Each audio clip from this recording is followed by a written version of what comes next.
નમસ્કાર. શ્રી ગણેશાય નમઃ. શ્રી સરસ્વત્યે નમઃ. શ્રી પુરુષોત્તમાય નમઃ. મિત્રો, આજે આપણે અધિક માસ અને તેના મહાત્મ્ય વિશે જાણીશું. સૌથી પહેલાં જાણીએ અધિક માસ શું છે.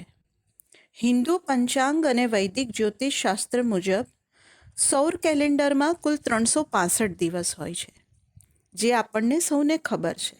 જ્યારે ચંદ્ર કેલેન્ડર એટલે કે શુક્લ પક્ષના પખવાડિયા અને અંધકારના પખવાડિયા એમ એ કેલેન્ડર 354 દિવસ ધરાવે છે અને દર વર્ષે બંનેમાં 11 દિવસનો તફાવત આવે છે, જેને સંતુલિત કરવા દર ત્રીજા વર્ષે એક વધારાનો મહિનો ઉમેરવામાં આવે છે.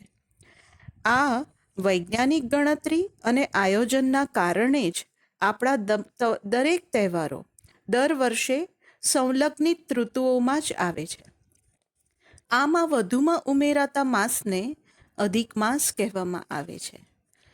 પૌરાણિક કથા પ્રમાણે દરેક મહિનાના કોઈ દેવ સ્વામી છે, પરંતુ અધિક માસ, જેને મળમાસ તરીકે પણ ઓળખવામાં આવે છે, એ કોઈ દેવના અધિકારમાં ન હોવાથી લોકો અશુભ ગણવા માંડ્યા. ત્યારે પ્રભુ વિષ્ણુની શરણે ગયો. ભગવાને પ્રસન્ન થઈ તેને પોતાનું ઉત્તમ નામ પુરુષોત્તમ આપ્યું અને વરદાન આપ્યું કે આ મહિનામાં કરવામાં આવતા વ્રત, પૂજા, દાન, તપ ભક્તોને અધિક અને અક્ષય ફળ પ્રાપ્ત કરાવશે. આવો સાંભળીએ પુરુષોત્તમ માસનું મહત્વ શું છે. જેમ આપણે જાણ્યું કે આ માસ પ્રભુ પુરુષોત્તમને સમર્પિત છે, માટે ભગવાન પુરુષોત્તમ એટલે કે વિષ્ણુ શ્રી કૃષ્ણ જ માટે શ્રીમદ ભાગવત, ડંક પુરાણ, પુરુષોત્તમ મહાત્મય અને સત્યનારાયણ વ્રત કથાના શ્રવણ તથા વિષ્ણુ સહસ્ત્રનામ અને મૂળ મંત્રોના નામ જાપ અત્યંત કલ્યાણકારી છે. આ સિવાય અધિક માસમાં કરેલું દાન અક્ષય પુણ્ય અપાવે છે.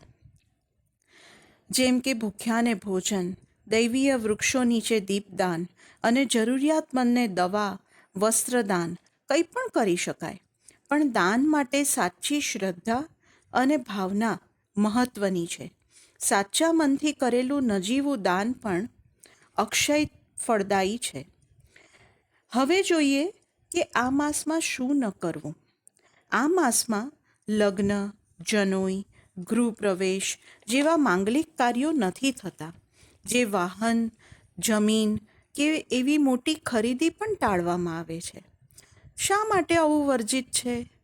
તો ભૌતિક સુખ સુવિધાથી જોડાયેલા કાર્યો ન કરતા મનુષ્ય આ માસમાં સાંસારિક મોહમાયાથી દૂર રહી અંતરાત્મા અને આધ્યાત્મિક માર્ગ પર ધ્યાન કેન્દ્રિત કરી શકે તેવો જ ઉદ્દેશ્ય છે. આમ પદ્મપુરાણમાં વર્ણવ્યા મુજબ ભગવાન શ્રી હરિવિષ્ણુ, દામોદર, કૃષ્ણ, શ્રી પૂર્ણ પુરુષોત્તમનો મહિનો એટલે કે અધિક માસ ભક્તિ કરતાં કરતાં આવો આ માસને આંતરિક કેડી પર ચરિતાર્થ કરીએ. ઓમ શુભમ ભવતુ. ઓમ તત્સત. મિત્રો, આ અંકમાં આપેલી માહિતી આપ સૌને ઉપયોગી થશે અને આવી જ વધુ માહિતી માટે ચેનલને આપ સબસ્ક્રાઈબ કરવાનું ભૂલતા નહીં.